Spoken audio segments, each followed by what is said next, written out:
Hello and welcome back to Simon's Rants. I'm Simon, and today I'm going to be giving my on second thought about Gangs of New York. So this is your spoiler warning. If you haven't seen it yet and you don't want anything spoiled, you should click away now, go watch it, and come back and we'll talk about it then.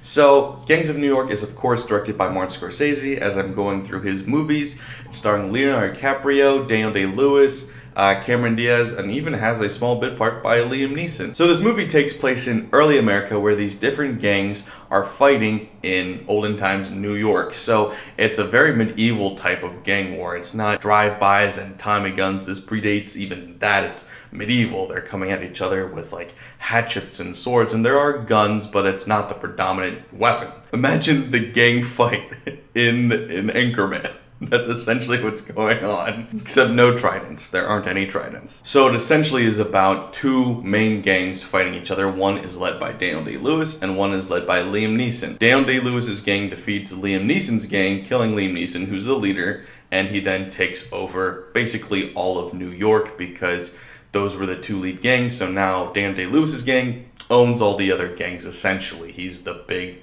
gang leader, he's the top dog, he owns the streets. Now Liam Neeson's son, who is later played by Leonardo DiCaprio, does escape and then plots his revenge by coming back to kill Daniel Day-Lewis. He wants to infiltrate the gang, get all close buddy-buddy, rubbing elbows with him, and then kill him. This eventually, however, doesn't work out. He gets caught and kicked out of the gang, goes and recreates his dad's old gang, and the gang fight begins again. Now, I like this movie a lot, but there's also some things wrong with it too. It was, I thought, longer than it needed to be. That stretch where he's infiltrating into Daniel Day-Lewis's gang does take a long time. And I guess you could argue that makes it more believable, like you don't know where the plot's going, like why would you dedicate an hour plus on him infiltrating this gang just for it not to work out? And that was the case the first time you watch it, but rewatching it, it does get a little bit boring at times. But that's a minor nitpick. Overall, the story is really entertaining and really good, and I enjoyed most of the characters in this movie. Daniel Day-Lewis's character specifically, his performance is absolutely brilliant. It's one of the best performances I've ever seen in my life. I couldn't take my eyes off of him. And the problem was, whenever the movie did, I got bored a little bit. Leonardo DiCaprio is one of the greatest actors of all time and certainly one of the best working today. This isn't, however, one of his best performances. He's not asked to do a lot. His character is pretty boring and it's pretty shallow as well. He's an annoying character who doesn't really have any sort of sympathetic background to him. Despite seeing his dad die early on in this film, I didn't care for this character at all. He's just a very judgmental, very harsh individual who falls in love with Cameron Diaz and then hates her because she slept with another guy and he doesn't like that. And then Cameron Diaz, on top of that, is just not good in this at all.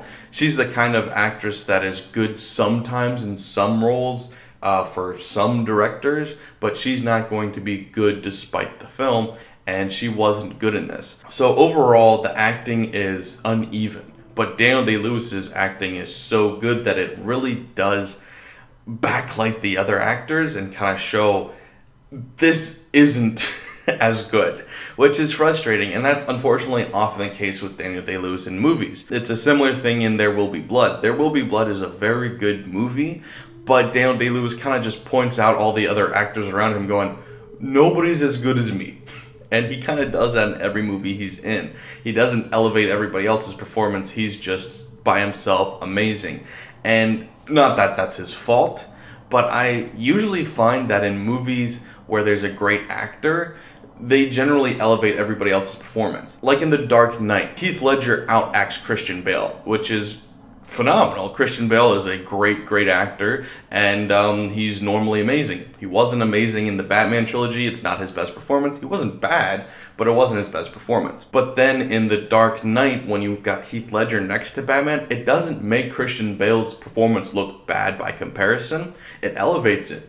In all the scenes with them together, they both act well together. So even though Heath Ledger's acting is definitely better than Christian Bale's in that, he helped elevate the people around him because he created a reaction with them around him.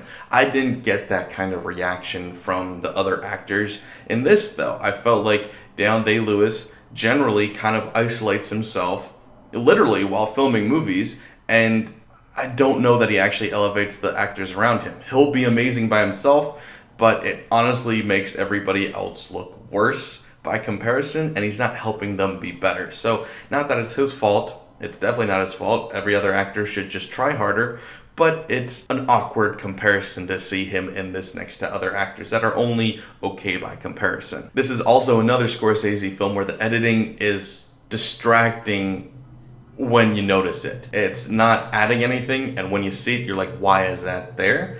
It's also got some questionable directing at times. This is the first film that I've seen chronologically by Scorsese where the directing actually comes into question. I'm not saying Scorsese's a bad director in this, but there's certain things about it that just aren't good, or they're a little bit cheesy because they're too corny and old school. Okay, so example, we've got this scene where Leonardo DiCaprio is hiding out in this old church, and one of the gang members from Daniel Day-Lewis's gang is chasing him. So he runs into the church, and he's chasing Leo, and he looks around and he doesn't see him. He just disappeared. So he's walking through the church, like, where are you? Come on out, blah, blah, blah. And it switches to this side angle, panning slowly from side to side. And as it pans, there's these pillars in the way. Then it's going in between, and then Leo's behind one, and as it's passing him, he like looks over his shoulder and then ducks the other way.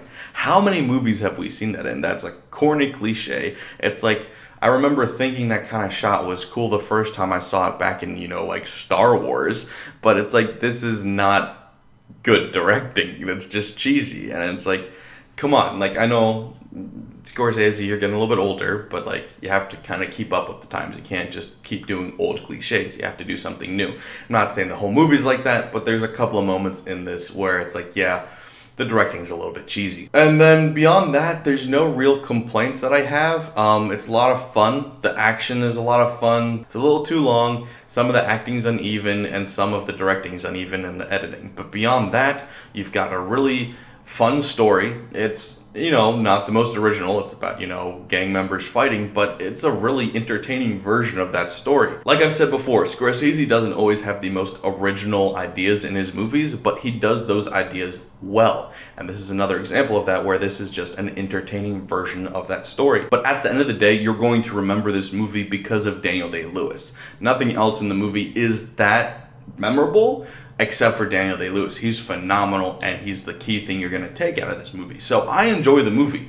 I don't love it. I thought it was entertaining. I thought it was good, but I didn't think it was great. So it's not Scorsese's best, but it's memorable enough because Daniel Day-Lewis is awesome. He's one of the greatest villains of all time in this. Definite top 10 villain of all time, in my opinion. I love the performance. I love his acting. I just love everything about him. He's one of those villains that's just so much fun to hate. You love hating him so much that you almost actually love him. You stop hating him and actually start loving him.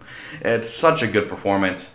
I just kind of wish that everybody else could have been as good as him. So yeah, that's what I thought of it.